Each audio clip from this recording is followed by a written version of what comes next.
Minsan, minsan, kung sino pa yung kahapon mo lang nakasama, sila pa yung tunay na makikita mo ng tunay na pakisama. Kaya saludo ako sa aking husay dahil meron akong galing na kaya kong ipakita sa mga kasama ko na pwede ko sila mapatawa.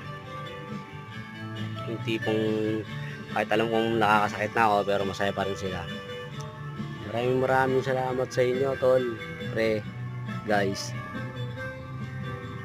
Alam kong hindi ito yung una't araw na magkakasama tayo.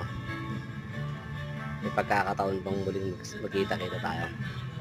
Sana sa puntong yun, hindi na sa construction yung tipong meron na tayo ipagmamalaki sa sarili natin. Kahit wala, basta mahalaga yung pakisama, andun pa rin. Kung ano yung una mong pinakita, yun pa rin sana ang muli namin makita.